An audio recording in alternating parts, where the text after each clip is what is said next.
பர்திமேயு சுவிசேஷ ஊழியங்கள் வழங்கும் நற்செய்தி நேரம். தேவ செய்தி பாஸ்டர் ஆர். அகஸ்டின். இந்த நாளில் உங்களோடு எப்போதும் போல இந்த தொலைக்காட்சி வாயிலாய் சந்திக்கவும் தேவனுடைய வார்த்தையை சொல்லவும் ஆண்டவர் கொடுத்திருக்கிற இந்த நாளுக்காய் ஸ்தோத்திரம். நாம் கூட பாடுறோம், இந்த நாளை தந்த தேவனுக்கு ஸ்தோத்திரம், நல்ல வாழ்வு தந்த இறைவனுக்கு ஸ்தோத்திரம் சொல்கிறோம். சங்கீதக்காரன் சொல்லும்போது அவர் சொல்லுகிறான், அவர் அக்கிரமங்களை மன்னித்தது மட்டுமல்ல, நோய்களை குணமாக்கினது மட்டுமல்ல, ஒரு பிராணனை அழிவுக்கு விலக்கி மீட்டார், கிருபையினால் இரக்கத்தினால் முடிசூட்டினார் என்று சொல்லுகிறான். சங்கீதக்காரன் 90 சொல்லும்போது, எங்கள் நாட்களை எண்ணும் அறிவை எங்களுக்கு தாரும் என்று சொல்லுகிறான். ஒவ்வொரு நாளும் தேவன் கொடுக்கிற ஒரு கிருபையின் காலம். மனித வாழ்க்கையில் நிலையற்ற வாழ்வு, நீங்காத பேரின்பமாய் ஆண்டவர் நம்மோடு இருப்பதற்காய் ஸ்தோத்திரம்.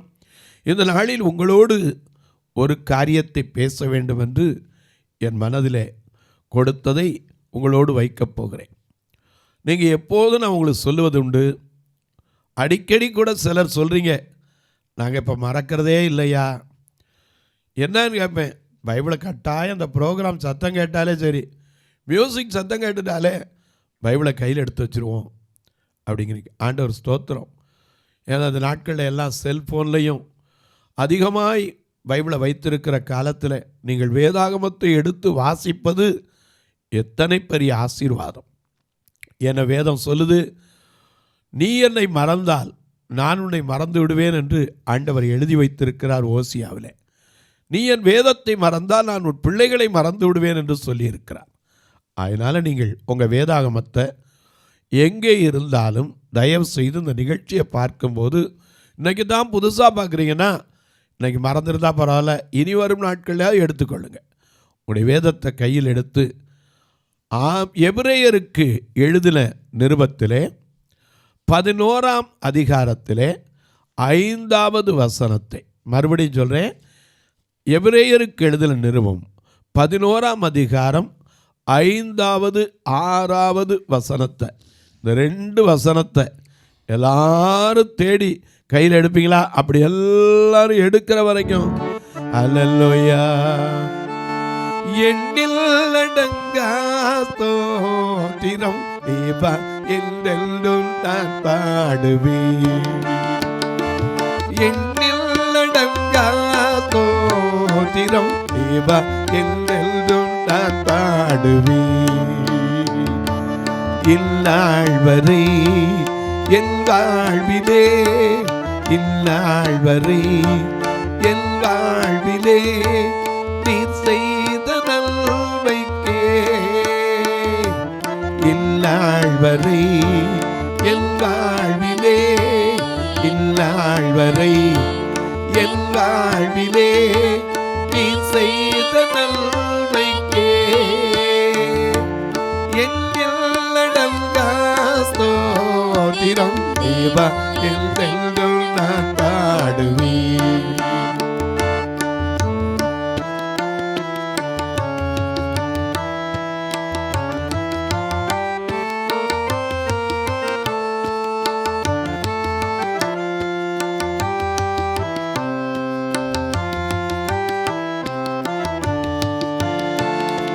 வல வயதுள்ளோர் யாவும் பெரும் வயதான முதிர்ந்தோர்களும், வல வயதுள்ளோர் யாவும் வெறும் வயதான முதிர்ந்தோர்களும், பாலேக தங்காயினாலும் பரனே உமை போற்றுதே, எண்ணில் தேவா என்றென்றும் நான் பாடுவேன். எண்ணிலடங்கா ஸ்தோத்திரம் தேவா என்றென்றும் நான் பாடுவேன். இந்நாள் வரை என் வாழ்விலே இந்நாள் வரை என் வாழ்விலே நீ செய்த நன்மைக்கே. இந்நாள் வரை சொல்லுங்க, என் வாழ்விலே நீ செய்த நன்மைக்கே. எண்ணில் அடங்கா ஸ்தோத்திரம் தேவா, என்றென்றும் நான் பாடுவேன்.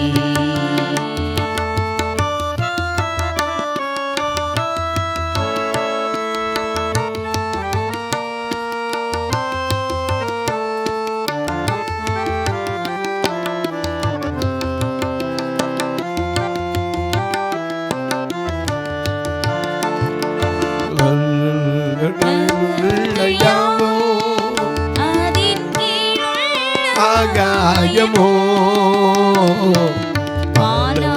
வானல்கள் யாவோ, அதன் கீழுள்ள ஆகாயமோ, பூமியில் வாழ்கின்ற யாவோ பரனே உம்மை போற்றுதே. வானாதி வானல்கள் யாவோ, உள்ள ஆகாயமோ, பூமியில் யாவோ பரனே உம்மை போற்றுதே. எண்ணில் அடங்கா ஸ்தோத்திரம் தேவா, என்றென்றும் நான் பாடுவேன். எண்ணில் அடங்கா ஸ்தோத்திரம் தேவா, என்றென்றும் நான் பாடுவேன். இந்நாள் வரை என் வாழ்விலே, இந்நாள் வரை என் வாழ்விலே நீ செய்த நன்மைக்கே. எண்ணில் அடங்கா ஸ்தோத்திரம் தேவா, என்றென்றும் நான் பாடுவேன். எண்ணில் அடங்கா ஸ்தோத்திரம் தேவா, என்றென்றும் நான் பாடுவேன். எல்லாம் எடுத்திருப்பீங்க. எபிரேயருக்கு எழுதின நிருபம் 11ஆம் அதிகாரம் 5வது 6வது வசனத்தை வாசிக்க கேட்போம். விசுவாசத்தினாலே, இந்த அதிகாரமே முழுவதும் எது? விசுவாசிகளின் பட்டியல் என்று சொல்லப்படுகிறது. விசுவாசத்தினாலே விசுவாசத்தினாலே விசுவாசத்தினாலே கடைசி வரைக்கும் பார்த்தீங்கன்னா அந்த விசுவாசத்தை முழுவதும் சொல்லுகிற அதிகாரம் இது. இதை தியானிக்கன்னா நம்ம வாழ்க்கையில் விசுவாசம் போதாது அப்படி தான் நான் சொல்லுவேன். ஏன்னா விசுவாசம் என்பது என்ன? நம்பப்படுகிறவைகளின் உறுதியும் காணப்படாத ஒன்றை குறித்த நிச்சயம். இந்த விசுவாசத்தினாலே ஜெயித்தவர்கள் உண்டு, தங்கள் ஸ்திரீகள் பிள்ளைகளை சாக கொடுத்தவர்கள் உண்டு, வாளால் அறுப்புண்டவர்கள் உண்டு. அதனால தான் அதே எபிரேயரில் சொல்லும்போது மிக அழகாக 32ஆம் வசனத்திலிருந்து அவரே அந்த எழுதின ஆக்கியோனே சொல்றாரு, பின்னும் நான் என்ன சொல்லுவேன். இந்த விசுவாசத்தை குறித்து அவரால் சொல்லி முடிக்க முடியல. அதனால சொல்றார், பின்னும் நான் என்ன சொல்லுவேன். கிதியோன், பாராக், சிம்சோன், யெப்தா, தாவீது, சாமுவேல் என்று தீர்க்கதரிசிகளையும் குறித்து நான் விவரம் சொல்ல வேண்டுமானால் காலம் போதாது. அந்த அளவுக்கு விசுவாசம். ஏன்னா இந்த விசுவாசம் இல்லாம தேவனுக்கு பிரியமாய் இருப்பது கூடாத காரியம். ஒவ்வொரு மனிதனுடைய வாழ்க்கையில இந்த விசுவாசம் வேணும். அழகா நம்ம பாடுவோம். என்ன பாடுவோம்? அல்லேலூயா. விசுவாசத்தினால் நீதிமான் பிழைப்பான், விசுவாசியே பதறாதே. விசுவாசத்தினால் நீதிமான் பிழைப்பான், விசுவாசியே பதறாதே. கலங்காதே திகையாதே விசுவாசியே, கலங்காதே திகையாதே விசுவாசியே. கல்வாரி நாயகம் கைவிடாரே, விசுவாசத்தினால் நீதிமான் பிழைப்பான், விசுவாசியே பதறாதே. ஏன்னா விசுவாசத்தை குறித்து வேதம் சொல்லுகிறது. இந்த விசுவாசிகள்ங்கிற பேர் எப்போ வந்துச்சு தெரியுமா? அப்போஸ்தலர் 2ஆம் அதிகாரத்தில் 44ஆம் வசனத்தில் தான் வாசிக்கிறோம், விசுவாசிகள் எல்லாரும் ஒருமித்திருந்து சகலத்தையும் பொதுவாய் வைத்து அனுபவித்தார்கள் என்று வேதம் அழகா சொல்லுது. இந்த விசுவாசிகளின் பட்டியலில் அநேகரை குறித்து நாம் படிச்சிருப்போம்.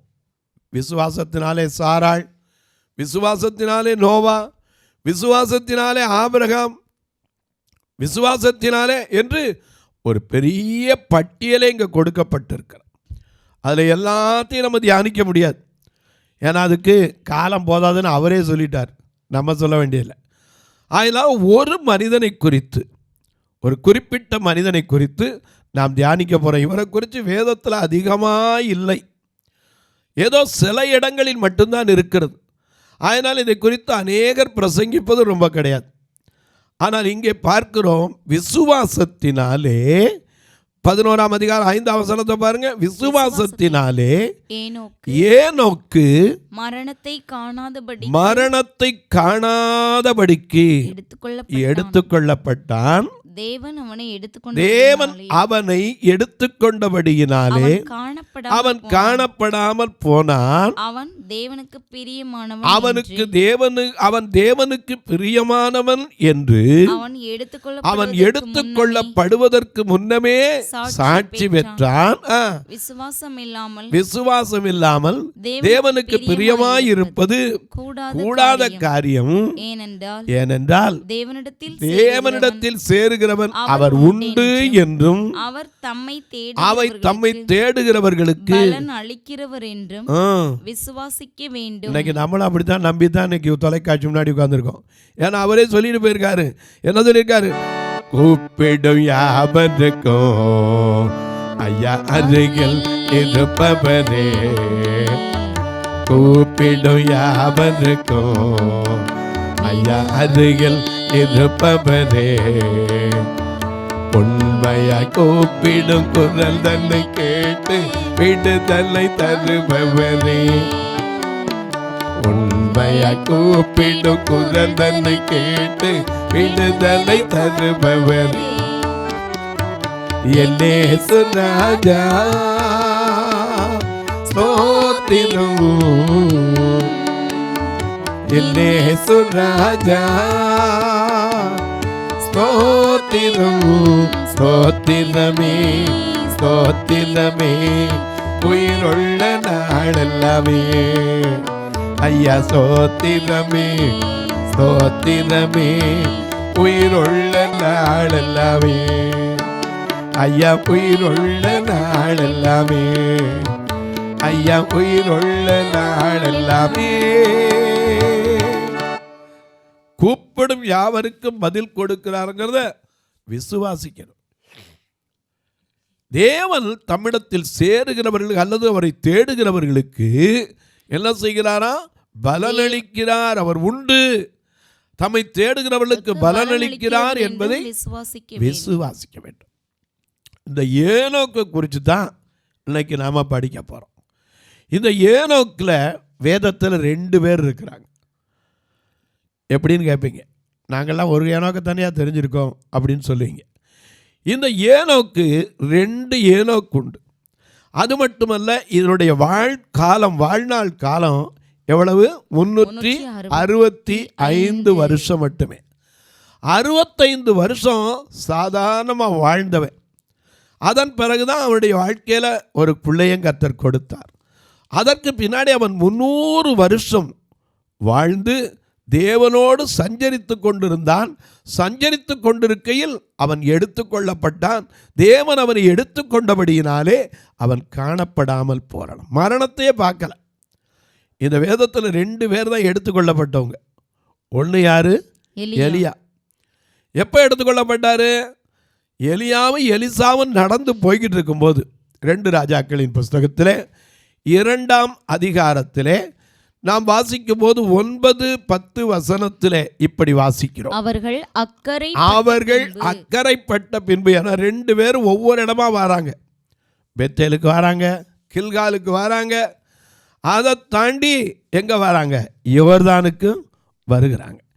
இப்படி அவர்கள் இருவரும் அக்கறைப்பட்ட போதுதான் எலியா எலிசாவை பார்த்து கேட்டான், எப்பா இத்தனை வருஷம் என் கூட இருந்தியே, இவ்வளவு காலம் என் கூட ஊழியக்காரன் இருந்தியே, இப்போ நான் எடுத்துக்கொள்ளப்பட போகிறேன், உனக்கு என்ன செய்யணும்? ஏன்னா நீதிமான் எடுத்துக்கொள்ளப்படுகிறான். ஏசாயா 57ஆம் அதிகாரத்திலே நாம் வாசிக்கும் போது அதை குறித்து மிக அழகாக எழுதப்பட்டிருக்கிறது. 57ஆம் அதிகாரம் 1-2 வசனத்தில், நீதிமான் மடிந்து போகிறான், நீதிமானும் கட்டாயம் மடிந்து போவான், அதுல மாற்றம் கிடையாது. ஒருவரும் அதை மனதில் வைப்பதில்லை.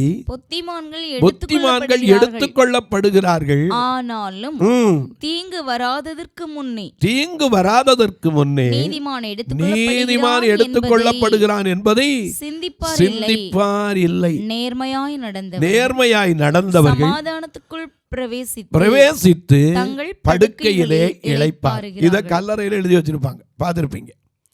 நேர்மையாய் நடந்தவர்கள். எனக்கு அன்பானவர்களே, கடைசி வரைக்கும் நேர்மையாய் வாழ்ந்து தேவனால் எடுத்துக்கொள்ளப்பட்டவங்க 2 பேர். அதில் ஒருத்தர் யார்? எலியா. ஏன்னா எலிசாவை அடக்கம் தான் பண்ணாங்க. 2 ராஜாக்கள் 13ஆம் அதிகாரத்தில் 20ஆம் வசனத்தில் பார்க்கிறோம், எலிசா அடக்கம் பண்ணப்பட்டான், ஆனால் எலியா எடுத்துக்கொள்ளப்பட்டார். ஆனால் இந்த எலியா எடுத்துக்கொள்ளப்பட்ட போது, ஐயா இன்னைக்கு நீதிமான் என்று சொல்லமே எப்படி அளவுகோல் வைக்கிறது? நாம் எழுத்தின்படி நீதிமானாக சொல்லிக்கலாம், ஆனால் வேதத்தின்படி என்ன? ரோமருக்கு எழுதின நிருபத்தில் 5ஆம் அதிகாரத்தில் நான் வாசிக்கும் போது, இரத்தத்தினாலே கழுவப்பட்டதினாலே நீதிமான். இன்னொன்று கிருபையினால், இல்லையா? நம்முடைய காரியத்தில் ஒன்றுமே கிடையாது. இந்த எடுத்துக்கொள்ளப்பட்ட எலியா போகும்போது அவன் விட்டுட்டு போனது ஒன்று தான், அவன் மேலே அந்த சால்வை ஒன்று தான். அதை எடுத்து தான் எலியாவின் தேவன் எங்கே என்று எலிசா அடித்த போது மறுபடியும் யோர்தான் 2ஆக பிரிந்தது, அந்த வல்லமையை பெற்றுக்கொண்டு வந்தான். இந்த எலியா எடுத்துக்கொள்ளப்பட்டது மட்டுமல்ல, அவன் ஐயா தேவனுக்கு இருக்கிற வரைக்கும் எந்த ஒரு காரியத்திலையும் ஆண்டவர் என்ன சொல்கிறாரோ அப்படியே போய் சொல்லுவான். ராஜாட்ட போய் சொல்லு, என் வார்த்தையெல்லாம் மழை பெய்யாது சொல்லு, தைரியமாக போய் சொல்லுவான். ஆனால் அவனுக்கும் பயம் இருந்தது. இன்றைக்கு அதை குறித்து நாம் தியானிக்கலை. எடுத்துக்கொள்ளப்பட்ட வரிசையிலே எலியாவும் ஒன்று, அதே போல் இந்த ஏனோக்கும் ஒன்று. இந்த ஏனோக்கு எத்தனை வருஷம் வாழ்ந்தான்னு உங்களுக்கு சொன்னேன், 365 வருஷம். அவன் தனியாக என்னமோ ஒரு பெரிய தனி ஆளாக இருக்கலை. எலியா கூட தனி ஆள். ஆனால் இந்த ஏனோக்கு கொஞ்சம் வித்தியாசமானவர். குடும்பத்தோடு வாழ்ந்து குமாரரையும் குமாரத்திகளையும் பெற்றான், ஆனால் தேவனோடு சஞ்சரித்தான். இந்த தேவனோடு சஞ்சரித்த ஏனோக்கு யார் அப்படின்னு பார்த்தீங்கன்னா, யூதாவின் புஸ்தகத்திலே 14ஆம் வசனத்தை வாசிக்க கேட்போம். யூதாவின் புஸ்தகத்திலே 14ஆவது வசனத்தை வாசிக்க கேட்போம். ஏன்னா ஒரே அதிகாரம் உள்ள புஸ்தகம் தான், அநேகர் இதை எடுத்து ஆதாமுக்கு 7ஆம் தலைமுறையான ஏனோக்கு.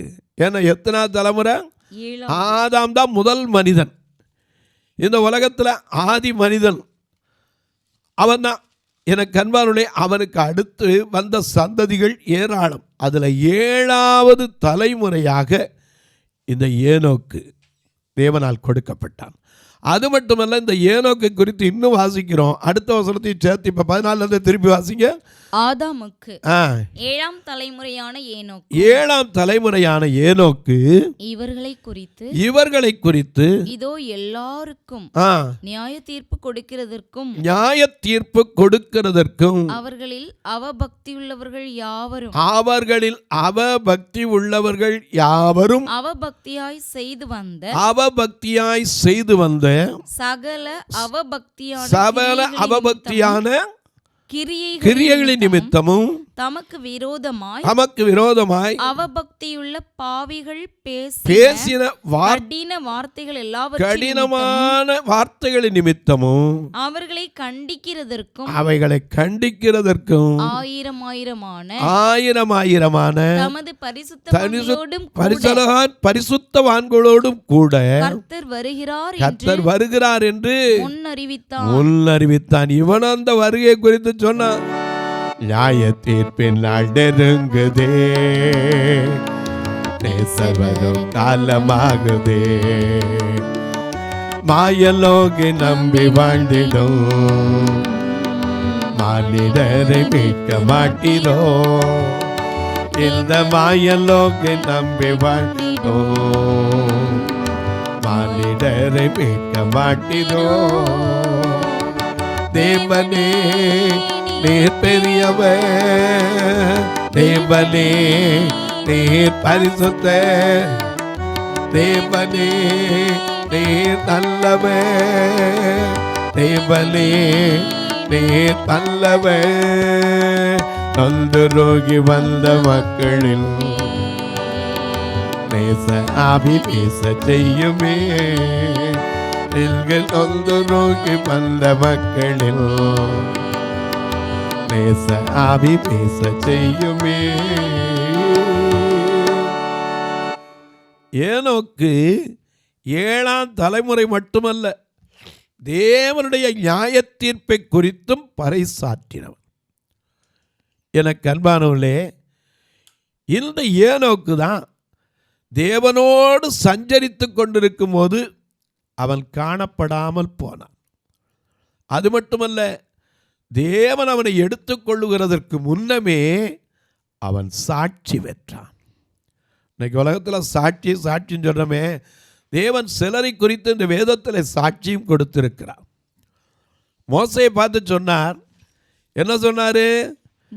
பூமியிலே இவனை போல அவனு போல உண்மையுள்ள மனுஷன் இல்லைன்னா, பூமியில் எங்கும் சாந்த குணமுள்ளவன். அது மட்டுமல்ல, தானியேலை பார்த்து சொன்னார் 9:23, எனக்கு பிரியமான புருஷனாகிய தானியேலே என்றார். அதே ஐயா தாவீதை பார்த்து சொன்னார், என் இருதயத்திற்கு ஏற்றவன் என்று சொன்னார். சிலரை குறித்து ஆண்டவர் சாட்சியும் கொடுத்திருக்கிறார். அதனால்தான் யோவான் அது எழுதும்போது 5:31 எழுதுகிறான், என்னை குறித்து நான் சாட்சி கொடுத்தா என் சாட்சி மெய்யா இருக்காது, என்னை குறித்து சாட்சி கொடுக்கிற வேறு ஒருவர் இருக்கிறார், அவர் கொடுக்கிற சாட்சியே மெய்யான சாட்சி என்று சொன்னார். இந்த ஏனோக்கு தேவனால் சாட்சி பெற்ற ஒரு மனுஷன். தொலைக்காட்சியில் பார்க்கிற என் அன்பு மக்களே, இந்த நிகழ்ச்சியை நாள்தோறும் பார்க்குறீங்க, கேட்குறீங்க, பரவசம் அடைகிறீங்க.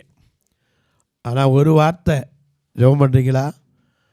இதை தொடர்ந்து வரணும், தேவைகள் சந்திக்கப்படணும், அதுக்காக ஒரு வார்த்தை ஜெபம் பண்ணுறீங்களா? 30 நாள் வரணும்னா ஒரு நாளைக்கு ரெக்கார்டிங் சார்ஜை சேர்த்தா 5000 ரூபா வந்துடும். ஏன்னா நாளுக்கு நாள் வரிகளெல்லாம் அதிகரிக்கிறது, ஏன்னா ஜிஎஸ்டி எல்லாம் இருக்கிறது. ராயனுக்குரியதை ராயனுக்கும் கொடுக்கணும், தேவனுக்குரியதை தேவனுக்கும் கொடுக்கணும். 30 நாளும் வரணும், அதற்காக ஜெபம் பண்ணுங்க. ஒரு நாளைக்கு ஒருத்தர் எப்படியாவது அந்த நிகழ்ச்சியை நடத்துவதற்கு எழுந்திருக்க ஜெபிங்க. எப்போவாவது உங்களுக்கு நேரம் கிடச்சா எங்கள் சபையை ஒரு நாள் வந்து பார்க்க முடிஞ்சா தாராளமாக வரலாம். ஏன்னா இது 2 கண்ணு பார்வை இல்லாத மக்களுக்காக, பார்வையற்ற மக்களை கொண்டே, that means gospel to the blind, gospel through the blind என்று சொல்லுவோம். பார்வையற்றோருக்கு சுவிசேஷம், பார்வையற்றோர் மூலமும் சுவிசேஷம். இப்படித்தான் வைத்திருக்கிறோம். பரிதிமேயு ஆலயம் என்று மதுரையில் ஒன்று இருக்குது, திருநெல்வேலியில் ஒன்று இருக்குது, வந்து பாருங்கள். அதுக்காக வந்தால் ஏதாவது கொடுக்கணுமா பிரதர்? அப்படி ஒன்றும் கட்டாயம் கிடையாது. ஆண்டவர் ஏவுனா நீங்கள் வந்தாலும் வராட்டாலும் எங்கே இருந்தாலும் கொடுக்குற கர்த்தர் ஏவுவார். அதனால் நீங்கள் வந்து பார்க்கலாம். உங்கள் பிறந்த நாள், திருமண நாள் போன்ற நல்ல நாட்களிலே ஒரு உணவு கொடுக்க உதவலாம். திருநெல்வேலி மாவட்டத்திலலாம் கூட்டிகிட்டு வர்றதுக்கே வாரம் 4000 ரூபா வேனுக்கு செலவழிக்கணும். ஆண்டவர் ஏவினால் நீங்களும் ஒரு மாதம் இந்த மக்களை அழைத்து வருவதற்கு உதவலாம். அது மட்டுமல்ல, ஒவ்வொரு ஞாயிற்றுக்கிழமையும் மதுரையிலையும் ஆராதனை இருக்குது, திருநெல்வேலி இருக்குது. நீங்கள் வரும் முன்னாடி எனக்கு ஒரு ஃபோன் பண்ணிங்கன்னா நான் எங்கே இருக்கேன்னு சொல்லி உங்களை கூட்டிகிட்டு வந்து காமிச்சிட்டு திருப்பி அனுப்பிவிடுறதுக்கு உதவியாக இருக்கும். எனக்கு அன்பானே, ஒருவேளை நீங்கள் கேட்கலாம், பிரதர் நாங்கள் இதுக்கு உதவி பண்ணணுன்னா எப்படி தூரத்தில் இருக்கோம், வர முடியாதே? பரவாயில்ல, இப்போ தான் ரொம்ப வசதியாக இருக்கே. டீ குடித்தா கூட 10 ரூபாய்க்கும் ஜிபே இருக்குது. ஒரு சாப்பிட்டு வடை சாப்பிட்டா கூட 15 ரூபாய்க்கும் ஜிபே, ஃபோன்பே எல்லாம் வந்துருச்சு. அதனால் இது 2 நம்பர் டிஸ்பிளேயில் வந்துக்கிட்டே இருக்கும். இதன் வழியாக நீங்கள் தொடர்பு கொண்டு உதவலாம். ஆனால் கட்டாயமில்லை, விசனமாய் கிடையாது. அது மட்டுமல்ல, உங்கள் ஜெபக்காரியம் எது இருந்தாலும் காலை 10 மணிலேருந்து 5 மணிக்குள்ளே. என்ன பிரதர் ஆஃபீஸ் டைம் மாதிரி சொல்கிறீங்க அப்படிம்பீங்க. உண்மைதான். ஏன்னா காலையில் நான் தெருவில் பிரசங்கம் பண்ண போயிடுவேன், சாயந்தரம் ஏதாவது ஒரு தெருவுக்கு போயிடுவேன். ஏன்னா ஆண்டவர் சொன்னால், நீங்கள் புறப்பட்டு போய் சகல ஜாதியாரை சீஷராக்கி பிதா குமாரன் பரிசுத்தாவியின் நாமத்தினாலே நான் உங்களுக்கு உபதேசித்தவைகள் எல்லாம் அவர்கள் கை கொள்ளும்படி உபதேசம் பண்ணுங்கள்னு மத்தேயு 28:18-19 வாசிக்கிறோமே, அந்த வார்த்தையைப்படி இன்று வரை நான் தெருக்களில் பிரசங்கிக்க போயிடுவேன். அதனால் அவங்க ஃபோனை அட்டன் பண்ண முடியாமல் போயிடும். ஐயோ எடுக்க மாட்டேன்னாங்களேன்னு நினைக்காத விட, நீங்கள் 10லேருந்து 5க்குள்ளே எடுங்க, அடிங்க, கட்டாயம் எடுத்து உங்களுக்கு பதில் சொல்லுவேன்.